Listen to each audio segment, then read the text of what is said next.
launch day and the celebration of Mrs. Nockowitz's new book, her first book. I have previously gotten to be one of the visiting authors that he was speaking about. I think the first time was so long ago that you might ask your parents if they had heard of me. But we won't talk about that because today is all about her and her new book. And I feel very fortunate that I got an advance copy of The Prince of Steel, Pier, so that I could read it and have some good questions to ask her. And I could go on for a very long time about how much I enjoyed reading it, but mostly it's going to be her talking because it's her book. One of the things that I noticed right away reading the book is that the setting of the book is so important. You guys, I'm sure as middle schoolers, you know setting means the time and the place the book occurs in. And in this particular book, the setting is so important that I would say it's almost a character of its own.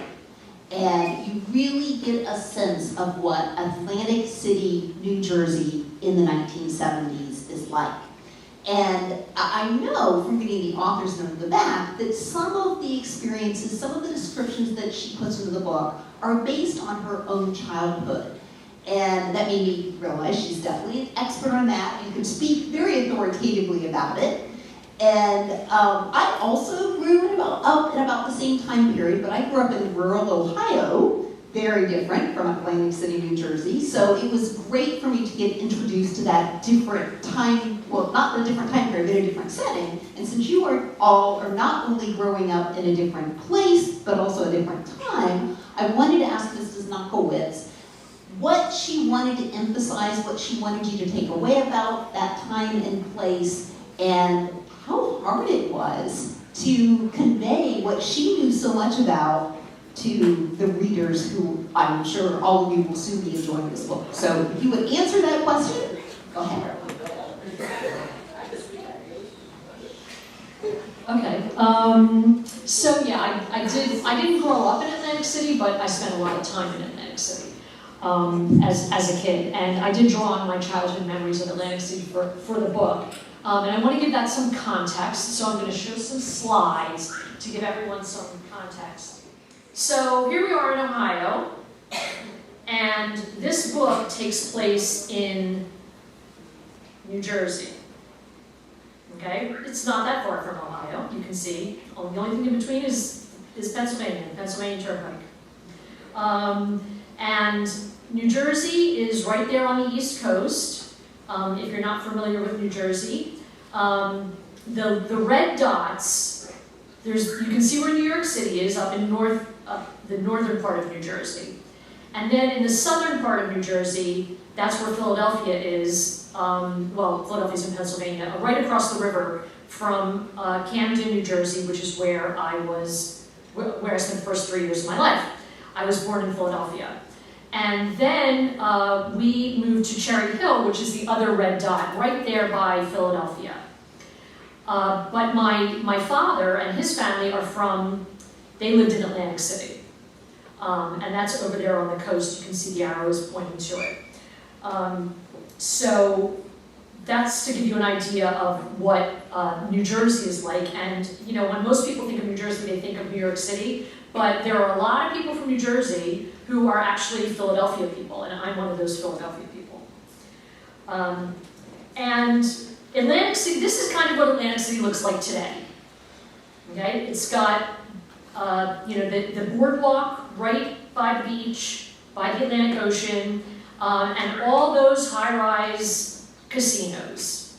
And on the boardwalk, it's very high-tech. It's got lots of shops and all kinds of things on the boardwalk today. But this is nothing like what it looked like when I was growing up in the 1970s on the boardwalk. It looked like this. No high-rises. The only high-rises actually were the hotels that were the mom and pop hotels. It was a really fun kind of family-oriented area. At one time, Atlantic City, back in the 30s and 40s, Atlantic City was the #1 vacation destination for the United States. So I came of age later than that, but Atlantic City was still, a lot of fun. Lots of souvenir shops on the boardwalk, and Nathan's hot dogs and ice cream shops and rides, piers with rides on them and everything. It was just a lot of fun. And the hotels were not these big chain hotels like Marriott's and Hilton's. They were mom and pop hotels. My grandparents owned a hotel on the boardwalk in Atlantic City. It was called the St. Charles. And the St. Charles Hotel is a very old, storied hotel. And you can see this is actually an old postcard from the St. Charles that I blew up here. So this hotel was the model for the lead character, Joey, his grandparents' hotel, the St. Bonaventure. It was based on this hotel. I have a lot of memories of being in this hotel when I was younger. And you can see, I don't know if you can tell, my family are like most of the people in the pictures here are my family. So like that little arrow leading to that circle, that's my father sitting on a chair with my brother next to him, and I'm sitting on his lap. And my mother is in the front there in the bikini, and my cousins are in the pool, and in the upper right, that's a picture of the lobby, and I have my Aunt Adele, and my Uncle Danny is in that picture, and my grandmother and grandfather are also in that picture. So that was kind of fun. Some of the things that we used to do on the piers, on the boardwalk, we went to these piers that were full of amusements. It was just like games, and not arcade games, but like fair games and rides. And that's where we spent, and there was always a haunted house, and so that's where we spent a lot of our time on the boardwalk. And then the other place that was on the boardwalk, in addition to the piers, like the $1 Million Pier, the $1 Million Pier was the pier that we went to all the time. That was a very family-friendly pier. But then the other pier, the biggest pier, was Steel Pier. And I'm sure Steel Pier sounds familiar to all of you because you read Everlost, and in Everlost, some of the action takes place at Steel Pier. This is what Steel Pier looked like. This is what Steel Pier looked like a long time ago, like in the 50s. And you can see it stretches a half a mile out from the boardwalk to the ocean, into the ocean. And at the very end, there's like a big stadium where they had water shows, and they had these diving horses. They had horses that would dive, from 20 feet up into little pools of water. That was like a really big deal. And there were lots of, kind of thrilling things that you could do on Steel Pier. But as the years went on, it kind of got, like Atlantic City, it kind of got a little, it wasn't as nice anymore. And that's when this story takes place. It takes place when things aren't quite as nice anymore in Atlantic City. So it was kind of, before this, between, this is, today, and this is the 70s. So like in the 70s, it was starting to really go downhill. And that's the setting of the book, is it shows a lot about how Atlantic City was kind of going downhill at the time. So that's just to give you some context for the setting. Thank you. I love those pictures. Weren't they great? Wow.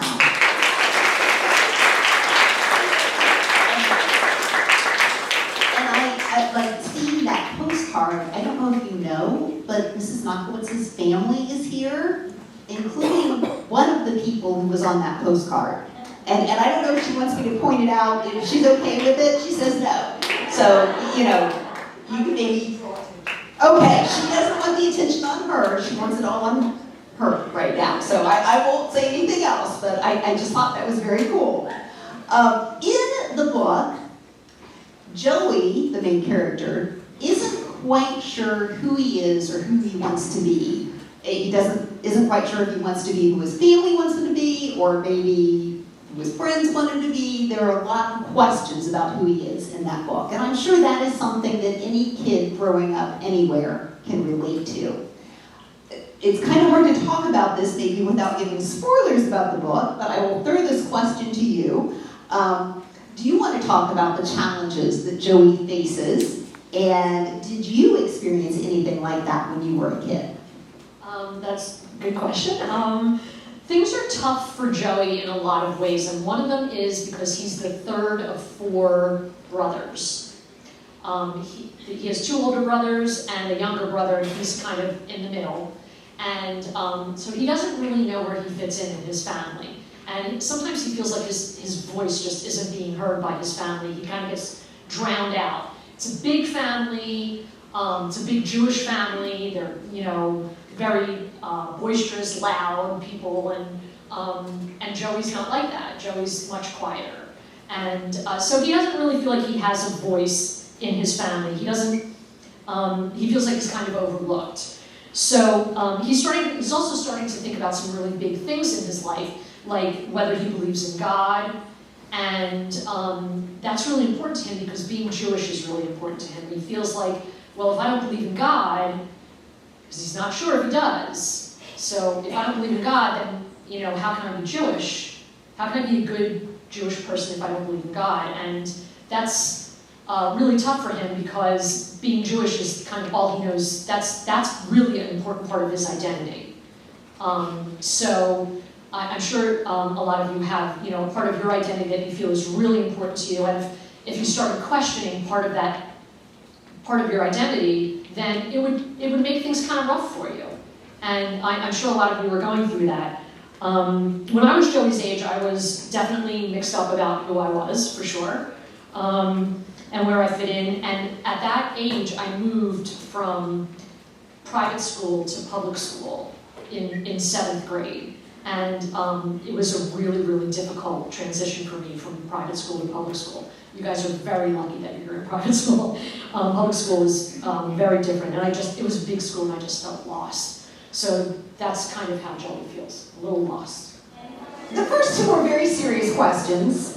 This one is kind of much more lighthearted, but one that I really wondered about as I was reading the book. So it is important, but a little bit more humorous.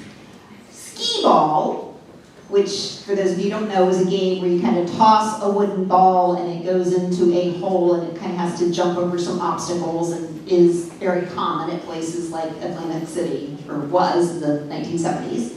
Skee-ball plays an incredibly important role in this book, and Joey, the main character, is just amazing at playing that game. There is a particular scene that I was like, I wish I could see that, in front of me, because it was so cool how well he was doing.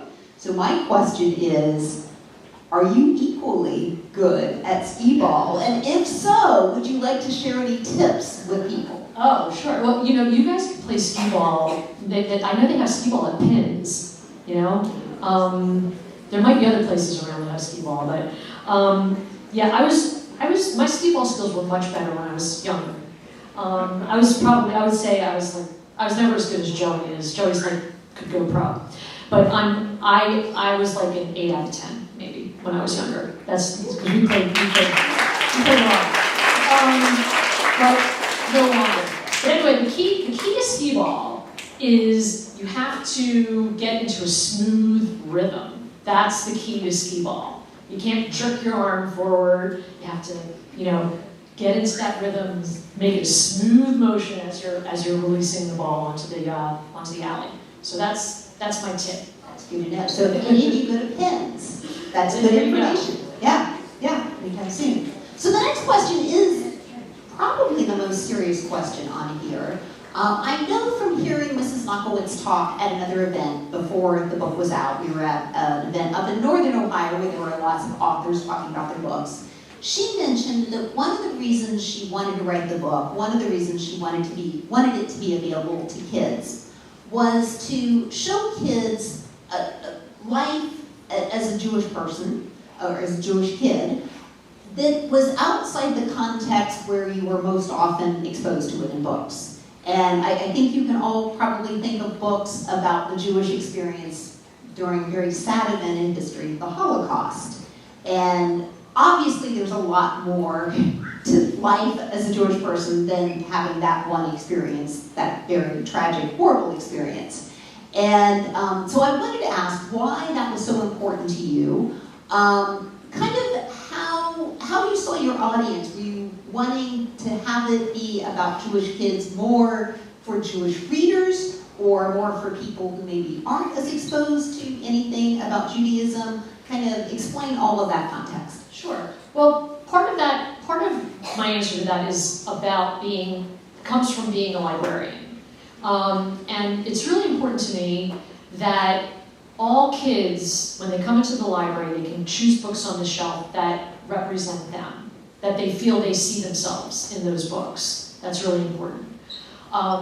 And there are lots of books about Jewish kids, but most of them, as you said, take place during the Holocaust and during World War II. And if that's the only exposure that non-Jewish students have to the Jewish experience, then they're really used to seeing Jews as victims.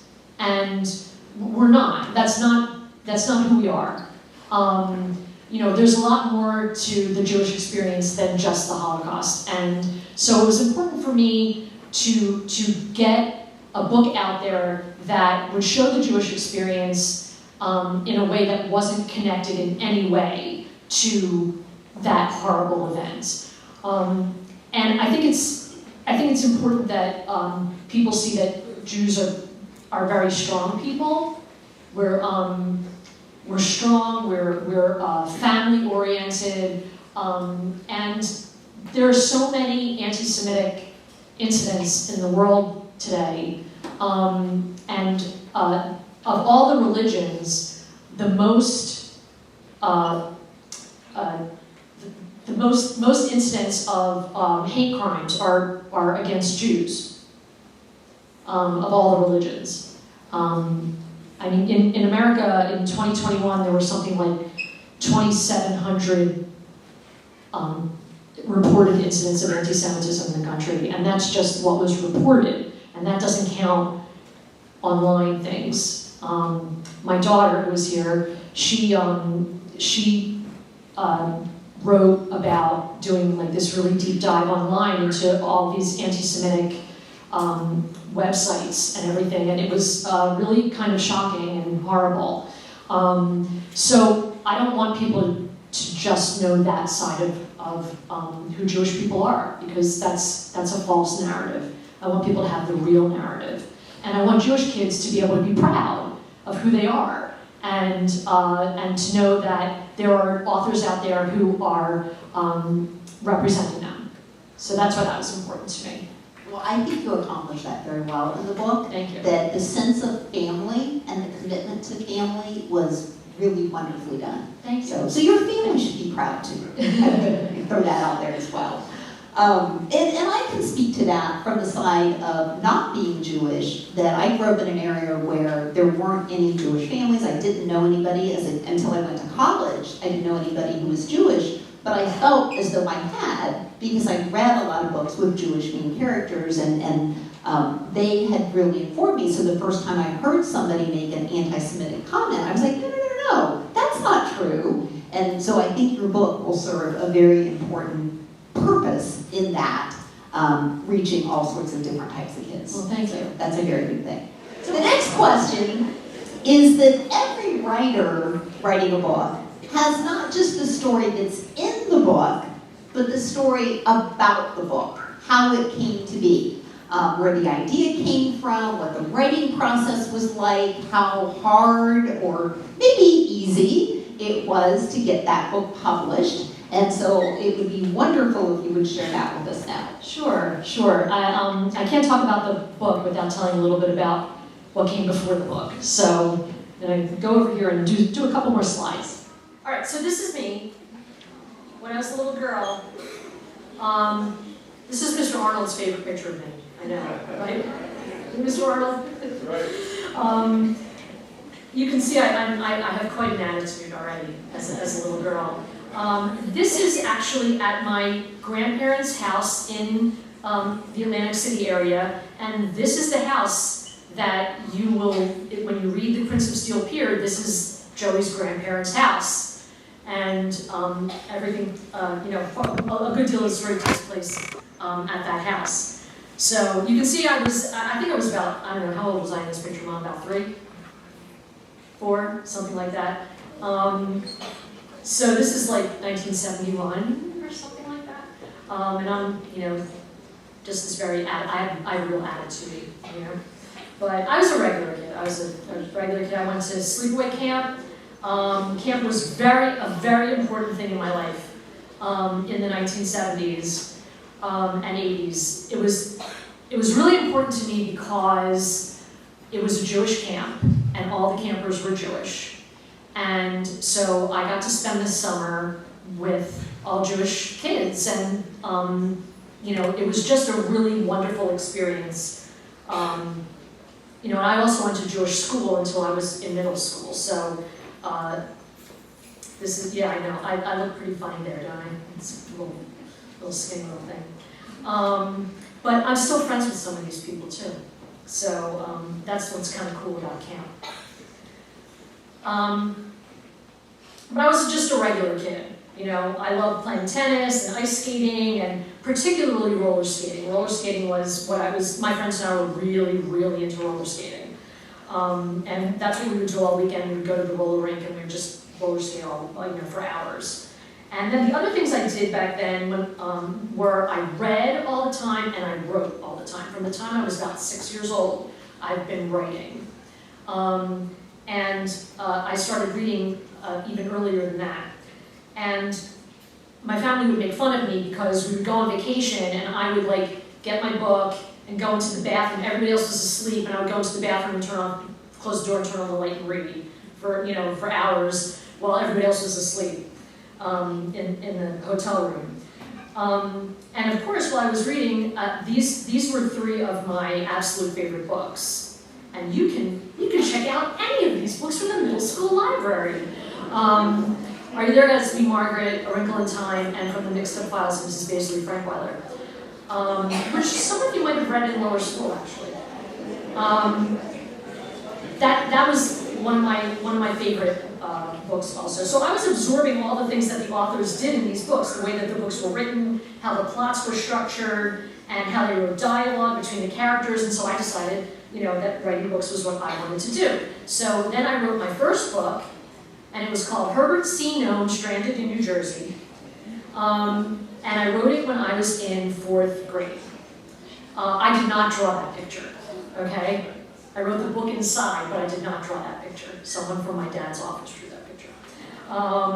But it's about a gnome. I was very into gnomes at the time, I don't know why. It was about a gnome who like gets lost in New Jersey and he ends up solving a mystery. And I was like, you know, 10 when I wrote it, I think. 9, 10 years old.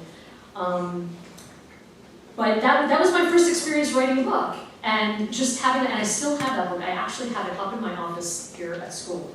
So if you ever want to see it, I don't know why you would, but you're welcome to check it out.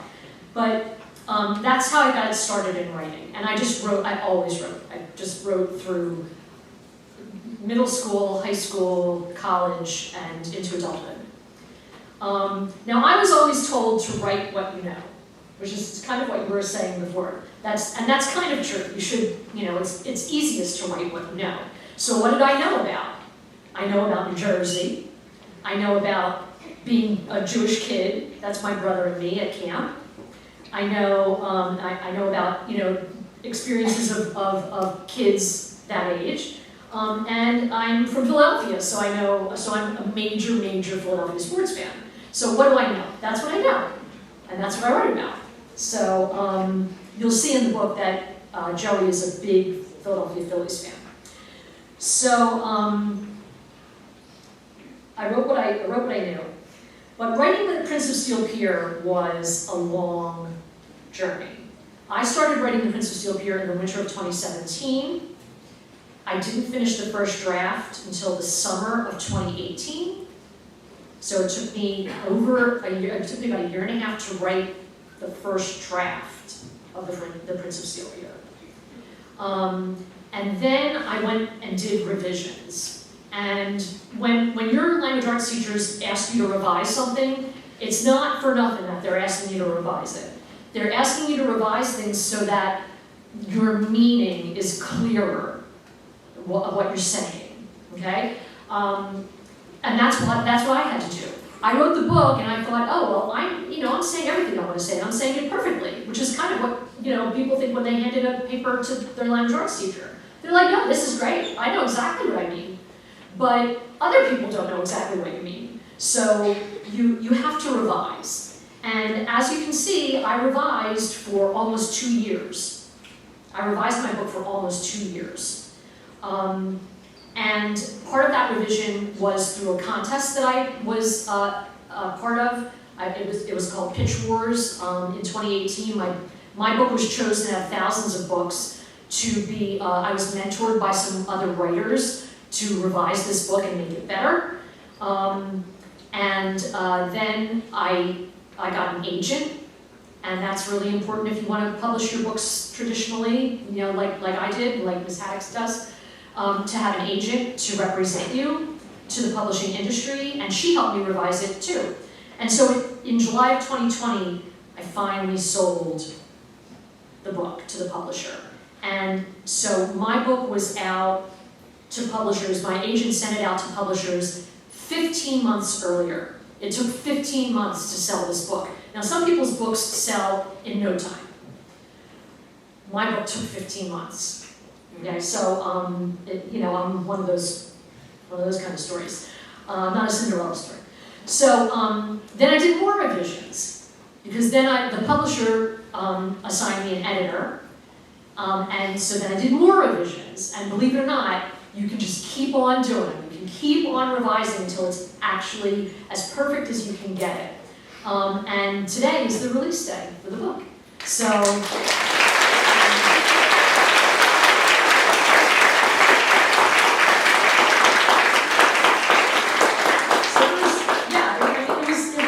it was not easy. It was very hard to write. It's not an easy thing to write a book. It took a long time. Now, Ms. Haddix, as you all know, she's written tons of books. I will never achieve that. I'll never get there. But I'm just so proud to have this one done and out for people to read. So the 7th graders are actually going to be reading this in language arts class.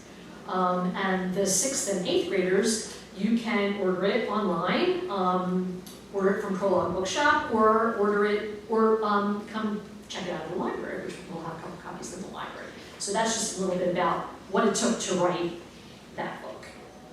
One of the lovely scenes in the book, I thought, was a scene where Joey ends up at his grandparents' synagogue, and he's just welcomed in, and he completely feels like he belongs. And it was just so beautiful to read that scene. And it's something, I think a lot of times authors shy away from depicting much about religion because people are so touchy that they don't want to offend anybody. But I think those types of scenes are important in books because religion is important to a lot of people. So I just wanted you to talk about how you came to write that scene and what you wanted to express in that particular scene. Sure. Well, Joey spends a lot of time trying to fit in somewhere. He's trying to fit in with his family, and then he gets involved with these mobsters on the boardwalk, and he tries to fit in with them. And, he really doesn't feel like he fits in either of those places. But when he goes to the synagogue, it's like he's coming home. And my school, when I was little, the Hebrew day school that I went to, was in my synagogue. It was actually located at my synagogue. And so that building was really like a second home to me. And that's kind of the feeling I wanted to convey with that scene. Just that it's a very welcoming kind of, there is a place where there is a place where you will find that you really belong and fit in. And it may not be around the corner. You may not have found that place yet, but Joey finds it, and you too will find that place where you fit in. being with all these other Jewish people, it feels like a really safe space for him, and everybody needs a safe space. That's why we have affinity groups in the middle school, so that kids can have a space that's just for a certain, some people who share something in common, like the Jewish affinity group that we have at Jack. So that's why we have the affinity groups, so that people can have this safe space, can feel like their voice is being fully heard, and that's what I wanted for Joey. I wanted I wanted him to feel like it's a place where he could fully be himself. Wonderful. Yeah. So I think it's time to hear a little bit from the book. Okay. So now I'm going to read you a scene from The Prince of Steel Pier, and in this scene, Joey meets the gangsters for the first time. Joey is out on the boardwalk in Atlantic City making his way to an arcade because he wants to go play some skee ball. And he has two things with him. He has a bag, a paper bag that's got all his arcade prize tickets in it. I know you guys know what arcade prize tickets are. You can save those all up and you can get a prize with those. And he also has his favorite book. And his favorite book is a book called The Once and Future King by T.H. White. And that's a book about King Arthur and the Knights of the Round Table. So he has this bag and his book with him, and he's walking to the arcade on the boardwalk when he realizes that he really needs to use the bathroom. So, this is that scene. I duck into a little luncheonette. I've never been in this place, but I really need to use the bathroom. Only one booth is taken. Two muscular men who can barely fit in the booth sit across from a tall man with a mustache and a thin, well-dressed man with a dark red tie. The two beefy guys have their shirt sleeves rolled up to reveal their fleshy forearms. Empty plates are scattered across the table, and the men are all drinking coffee and smoking. They look like they've been here since last week. "What can I get you, sweetie?" a waitress behind the counter calls out to me. A pin on her chest says Anita in crooked black letters. Her wrinkled skin flaps all over as she wipes down the counter. "Can I just use the restroom?" I'm pretty sure she's going to tell me I have to buy something first. But she must notice me fidgeting because she says, "Sure, honey, it's around the back to the right." The bathroom isn't big enough for me to turn around twice, and the floor looks kind of damp and sticky, so I double back and leave my book and my bag on the end of the counter before I go in and shut the door. I try to get the lock to work, but the doorknob is so loose that I'm afraid I'm going to pull it off the door altogether. I go really quickly, praying that no one opens the door while my shorts are pulled down. When I step out of the bathroom, my book is still on the counter where I left it, but my bag of prize tickets is gone. I must have 400 or 500 tickets in that bag, tickets that I won playing skee ball since we came down the shore at the beginning of August. And the bag has my money in it. I look around, hoping maybe the bag fell on the floor, but of course it's not on the floor. I grip the edge of the counter hard, dread seeping in through my pores, pulsing at my temple. "Excuse me," I blurt out to Anita. She comes over and gives me a tired smile. "Did you happen to see the bag that I put here on the counter with my book?" Anita tilts her head back so I can look over her shoulder. And there's my bag sitting right on the table of the only occupied booth in the place. The two huge men facing me are chatting away, laughing and sucking on their cigarettes, as if they're relaxing in their own kitchen. "Sorry, kid," she says. I grab my book off the counter and stand there, rooted up to the floor. I don't know what I'm going to do now. All I know is that it's my bag, and they took it.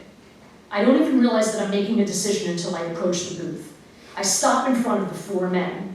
Their conversation trails off, and they all turn their heads to me at once. Their cigarettes hang off their lips. The man to my left squints at me. "What do you want?" he says. Pastry crumbs stick to the corners of his mouth, and he's got a few hairs dangling out of his nostrils. My mouth is dry as paper. "That's my bag. I want it back." The three big guys shoot one another a look like they can't believe I spoke to them, and they start laughing. The fourth man, the one with the red tie, watches me with calm, dark eyes. Nose hairs gives me an exaggerated shrug. "I don't see no bag, kid." His friends keep chuckling. His hands are as big as softballs. "That bag right on the table," I say, as if he really doesn't know what bag I'm talking about. He looks at it like it just materialized out of thin air. "Oh, you mean this bag? Oh, that's my bag." Nobody is laughing anymore. Oh no, I need to leave right now. I need to walk away. But I hear myself say, No, it's not, it's mine. I don't see no name on that bag. What makes you think it's yours? One of his pals starts drumming his knuckles on the table, and I picture them doing the same on my head. My courage empties out of me like water down a drain. I feel my jaw hang open, but the words have left me too. The thin man in the corner of the booth says, "Ralphie, give the kid his bag." Ralphie stares at me for a few more seconds, but finally his face eases into a grin. He and the other men start laughing again, and Ralphie's beady hand grabs my arm. I flinch, but he's not letting go. "I'm just kidding with you, kid. What, you can't take a joke here? Here's your bag." He hands it to me, and I clutch it hard so he can't see my hand shaking. "You're a tough kid. Here." He lets go of my arm, rolls his body to the left, and reaches into his right pant pocket. "Take this." He slaps a $20 bill on the table. I glance at the thin man, and he nods like he's giving me permission to take the money. "No thanks," I say, and I slip my book into the bag and turn to leave. But Ralphie grabs my arm again and clenches it more firmly than before. His smile is tight, and his eyes are glassy blue. "You don't want to insult me now, do you? Be a good sport, take the money." I don't understand what's happening. Does he want me to take the money, or is he daring me to? The four of them just watch me. I don't know why, but I look to the thin man in the suit. He nods at me again. "Go ahead," he says. "You earned it." I have no idea what he's talking about. How did I earn it? At this point, though, I don't think Ralphie's letting go of my arm until I take the money, so I reach for the 20 on the table and drop it in the grocery bag.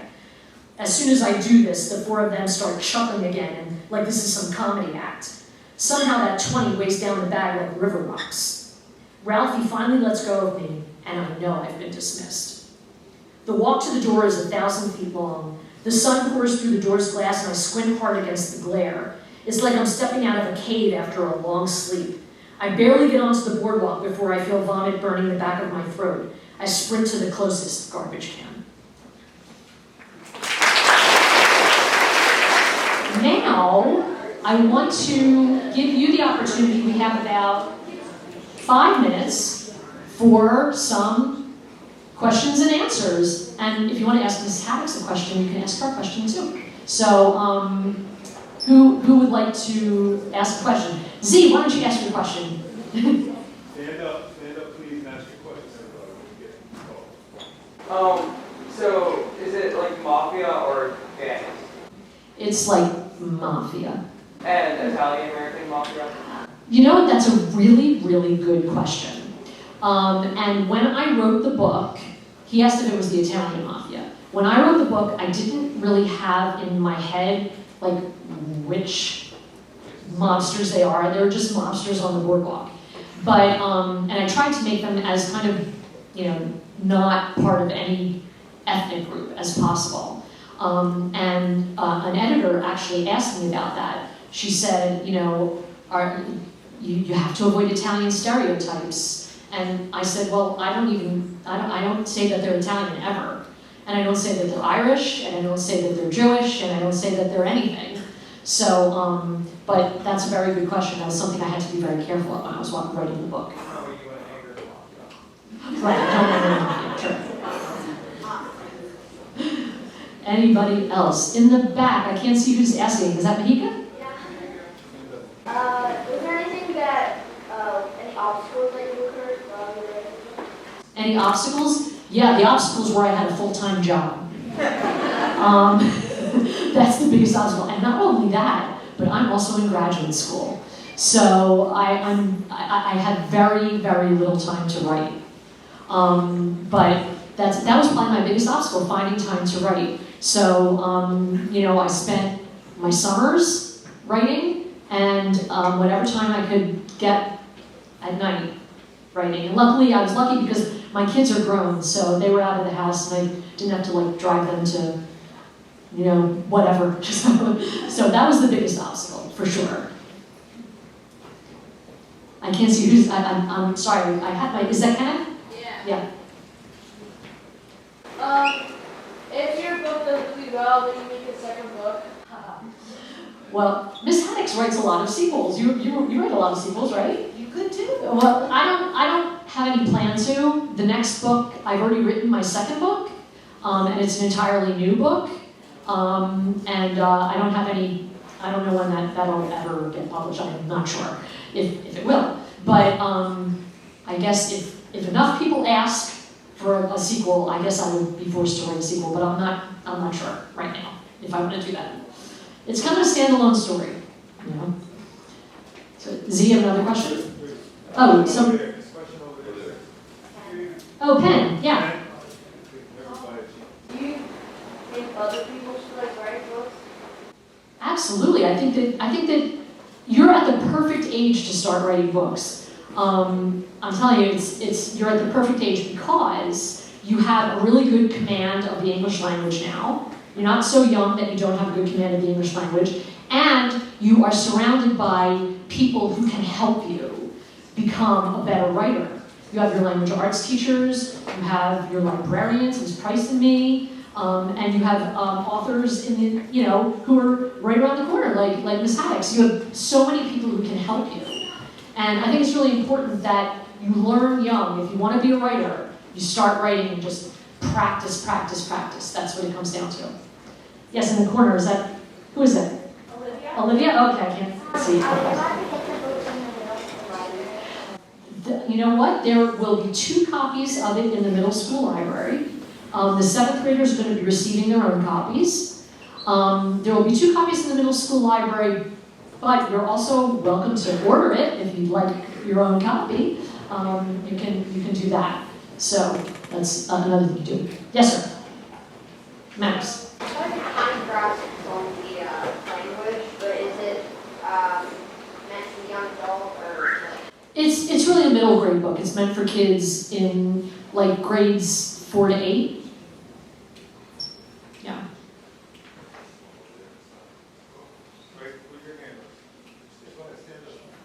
How long is the book?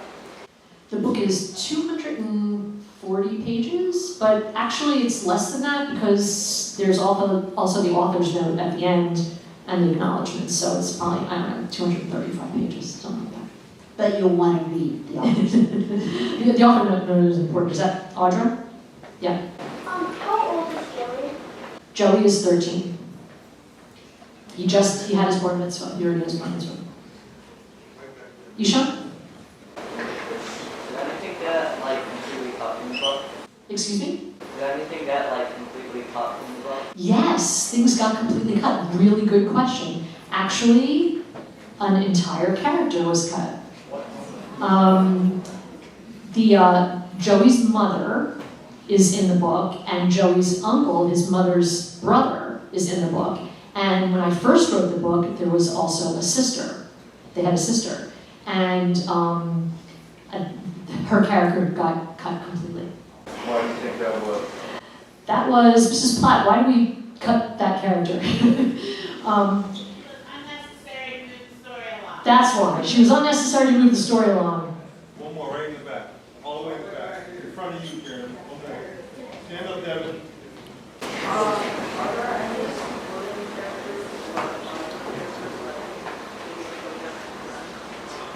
Are there any supporting characters? Are there any supporting characters? I'm sorry, I couldn't hear Devin. Friends or like?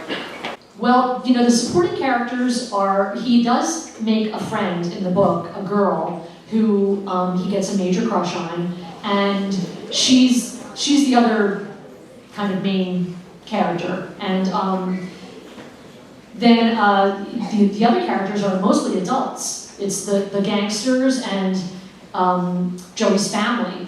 So, his brothers aren't adults though. His brother Ben is 10, his brother Simon is 16, and his brother Ruben is 17.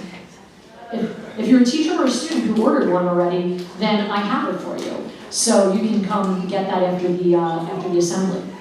Everybody else should go on and order from Prologue Bookshop. If you don't order from Prologue Bookshop, order from Amazon and then leave a really good review, please. Ms. Nockowitz.